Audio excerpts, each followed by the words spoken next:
जय श्री कृष्णा दोस्तों, स्वागत है आप सभी का ज्ञान सारांश यूट्यूब चैनल में। दोस्तों, आज की इस वीडियो में जानेंगे कि स्त्रियां कब तक अपने पति से प्रेम करती हैं। दोस्तों, यह वीडियो बहुत ही ज्ञानवर्धक और प्रेरणादायक है। यदि आप इस कहानी को पूरा सुनते हैं तो यह कहानी आपको बहुत कुछ सिखाकर जाएगी। तो दोस्तों, आप लोग इस वीडियो में जानेंगे कि स्त्रियां अपने पति से कब तक प्रेम करती हैं। दोस्तों, कहा जाता है ना कि सोना एक कीमती धातु है, लेकिन जब उसके अलग अलग आभूषण बन जाते हैं तो उसके अलग अलग नाम हो जाते हैं। ठीक उसी प्रकार जब एक बेटी अपने पिता के घर में होती है तो वह बेटी कहलाती है, लेकिन वही बेटी जब पुरुष का वरण कर लेती है अर्थात ससुराल चली जाती है तो वह पत्नी बन जाती है। और वही पत्नी जब अपने पुरुष को छोड़ करके गैर मर्दों के साथ संबंध बनाती है या फिर प्रेम करती है तो वही स्त्री वैश्या बन जाती है। जब वह भाई से जुड़ती है तो बहन कहलाती है, और जब किसी पुत्र या पुत्री को जन्म देती है तो वही स्त्री माँ कहलाती है, और संतानों के विवाह हो जाते ही वह सासू माँ कहलाने लगती है। दोस्तों, उसी प्रकार पुरुष को भी उसके कर्म के आधार पर नाम दे दिया जाता है। अब आगे जानेंगे कि स्त्रियां कब कब और कब तक अपने पति से प्रेम करती हैं। इस वीडियो के माध्यम से आज हम लोग यही समझेंगे, अतः वीडियो को अंत तक जरूर देखना, क्योंकि यह वीडियो आपके लिए बहुत ही खास होने वाला है।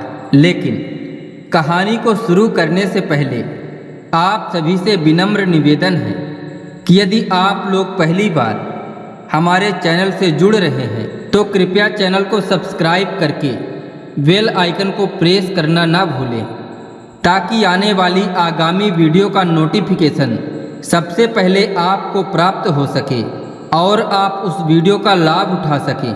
और यदि वीडियो अच्छी लगे तो शेयर ज़रूर कर दें, ताकि आपके साथ साथ और लोगों तक यह जानकारी पहुंच सके। तो चलिए दोस्तों, कहानी को प्रारंभ करते हैं। एक समय की बात है, किसी नगर में एक राजा राज्य करते थे।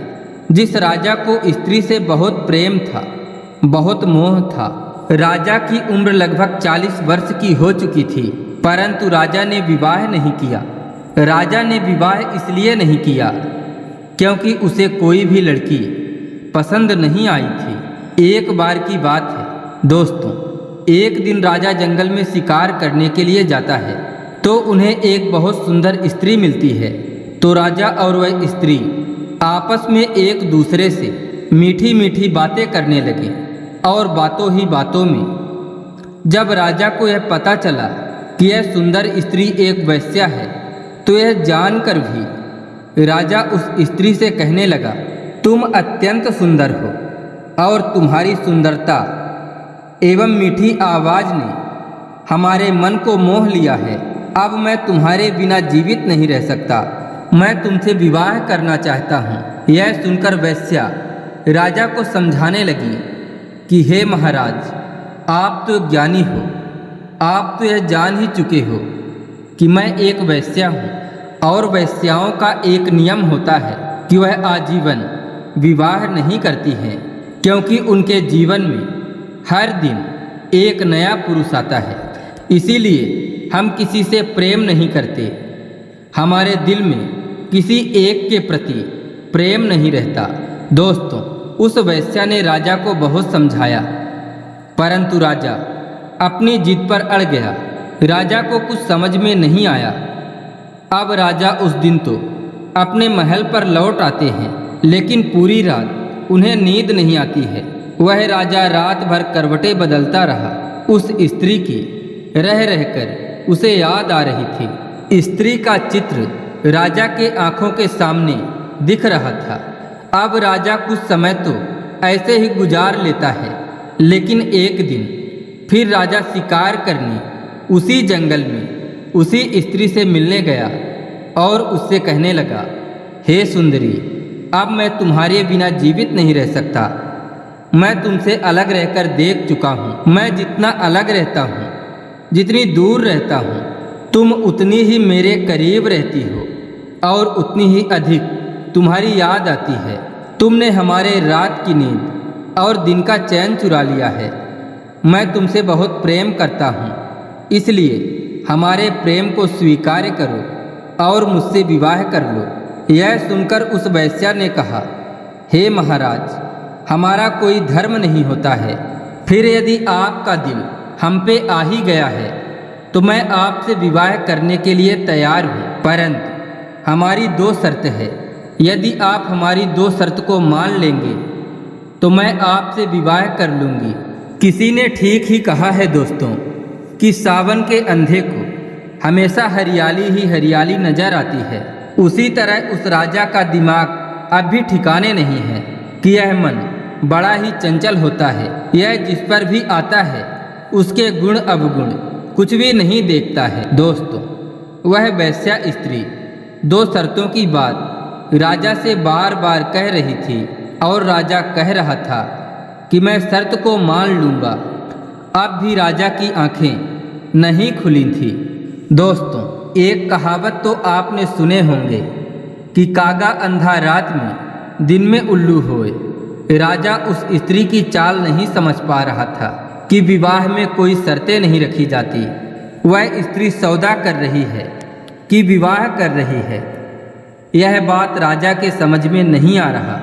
अब राजा कहने लगा, हमें अपनी दोनों शर्तों को बताइए।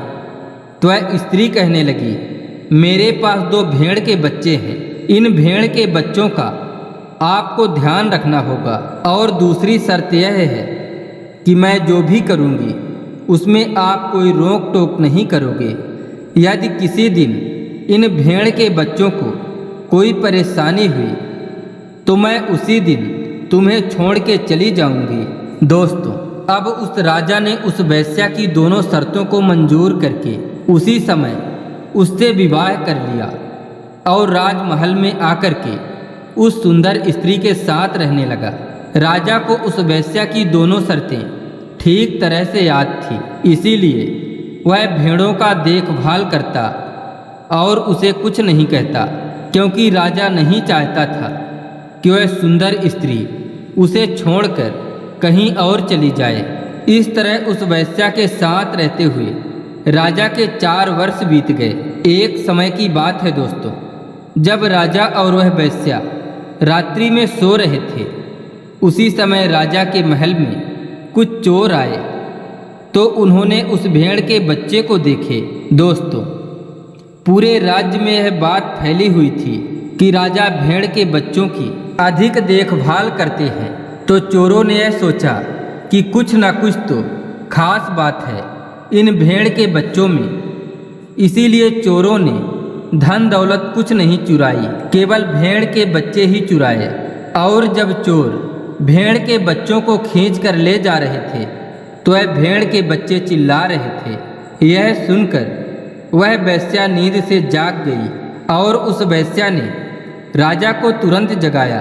तो वह राजा उन भेड़ों के बच्चों की रक्षा करने के लिए दौड़ा, परंतु राजा के लाख कोशिश करने के बाद भी वह चोर उन भेड़ के बच्चों को चुरा ले गए। तब वेश्या कहने लगी, मेरी शर्त अब टूट चुकी है। इतना कहकर वह वेश्या उस राजा को छोड़कर चली गई। राजा इस बात को समझ चुका था कि उसकी शर्त टूट चुकी है, परंतु वेश्या के चले जाने के बाद भी राजा अपने पत्नी को नहीं भुला पा रहा था। इसीलिए वह राजा एक दिन उसी जंगल में उस वेश्या की कुटिया के पास पहुंच गया और उस वेश्या से कहने लगा कि हे प्रिय, जिस दिन से तुम हमें छोड़कर आई हो उस दिन से हमारा सुख चैन सब लुट गया है। अब वह महल मुझे खाने को दौड़ता है, उस महल में मुझे कुछ भी दिखाई नहीं देता। मैं तुमसे बहुत प्रेम करता हूँ, यह हमारे दिल की बात है, इसे समझ लो और हमारे साथ चलो। यह सुनकर वह वेश्या कहती है कि हे महाराज, मैं आपकी इच्छा अनुसार कुछ दिनों तक आपकी पत्नी बनकर रही, परंतु आप तो यह जानते ही हो कि मैं एक वेश्या हूँ। मेरा कोई धर्म नहीं है। हमारे यहाँ प्रतिदिन एक पुरुष का आना और एक पुरुष का जाना होता है। हम किसी भी पुरुष से प्रेम नहीं करते। फिर भी यदि आप मुझसे दोबारा कह रहे हैं कि तुम हमारी पत्नी बन जाओ, तो मैं तुम्हें 3 बातें बताती हूँ। यदि आपने इन 3 बातों को अपने जीवन में ठीक से उतार लिया तो आप कभी दुखी नहीं रहोगे और आपको कभी पछताना नहीं पड़ेगा तथा आप कभी भी किसी स्त्री के मोह में नहीं पड़ेंगे। हे महाराज, कहते हैं ना कि वेश्याओं का कोई धर्म नहीं होता। जब तक वह जीती है तब तक अपने जीवन में अनगिनत पाप करती हैं, क्योंकि वेश्याओं का कोई धर्म नहीं होता। दूसरी बात, जो स्त्री धन के लोभ में अपने पति से प्रेम करती है वह प्रेम कभी भी ज़्यादा दिनों तक नहीं टिक सकता। और जो पुरुष अपनी पत्नी की बहुत अधिक तारीफ करता है वह सच्चा प्रेम नहीं करता। जो एक दूसरों की तारीफ करते रहते हैं और उनके दिल में कुछ और चलता है, ऐसा भी प्रेम ज़्यादा दिनों तक टिकाऊ नहीं होता। वेश्याओं का प्रेम तो एक छलावा होता है, क्योंकि वेश्याएं तो पुरुषों की बजाय उनके धन से प्रेम करती हैं। उन्हें जहाँ भी ज़्यादा धन मिलेगा उनका वहीं ज़्यादा प्रेम होगा। दोस्तों, यह बात केवल किसी वेश्या पर लागू नहीं होती, यह बात स्त्री और पुरुष दोनों पर लागू होती है। जो स्त्री धन के लालच में अपने पति को धोखा दे करके किसी अन्य पुरुष के साथ भाग जाती है और उससे प्रेम करने लगती है, और जो पुरुष धन के लालच में आकर के अपने पत्नी को छोड़ जाते हैं और किसी अन्य स्त्री को धन के लालच में जाल में फंसा लेते हैं, वह कभी सच्चा प्रेम नहीं होता। प्रिय दोस्तों, वेश्याओं का तो एक धर्म होता है, वह अपने धर्म पर चलती हैं, परंतु साधारण स्त्री, घर की महिला, उनका भी एक धर्म होता है कि जिस पति के साथ माँ बाप शादी कर देते हैं, विवाह कर देते हैं, उस पति के साथ ही जीवन भर रहना चाहिए, चाहे वह धनवान हो, सुखी हो, दुखी हो, निर्धन हो। यही वेद शास्त्रों में बताया गया है और ऐसी ही पत्नी पतिव्रता मानी गई है। माता अनुसुईया, जो एक कुटिया में रहने वाली थी, हमेशा उनके पति तप में लगे रहते थे। उनके पास कोई धन दौलत नहीं था, केवल भगवान की भक्ति थी। तो फिर उन्होंने कैसे तीनों देवताओं को 6-6 महीने का बच्चा बना लिया, केवल पतिव्रत धर्म से, ना कि धन की वजह से। इसीलिए प्यारे दोस्तों, ऐसी स्त्री से अच्छी तो एक वैश्या ही होती है, जो उनका एक धर्म तो होता है, परंतु ऐसी भी स्त्रियां समाज में पैदा हो गई हैं जो अपने पति को कुछ नहीं समझती हैं तथा धन की लालच में आकर अपने पति तथा घर के अन्य लोगों को मार तक डालती हैं। दोस्तों, जो स्त्री अपने पति से मांगे रखती हो, पति के पास कुछ है नहीं, लेकिन पत्नी की मांगे बढ़ती जा रही है, तो आप सीधे समझ लो कि यह कोई प्यार नहीं है। जो स्त्री अपने पति के घर से जाने के बाद सजती संवरती हो, तो आप समझ सकते हो कि ऐसी स्त्री अपने पति से प्रेम नहीं करती, बल्कि किसी और से प्रेम करती है। दोस्तों, आशा करते हैं आज की यह कहानी आपको पसंद आई होगी, तो कृपया वीडियो को एक लाइक करके चैनल को सब्सक्राइब जरूर कर लीजिए और जाते जाते कमेंट बॉक्स में लिख दीजिएगा, जय श्री कृष्णा, राधे राधे।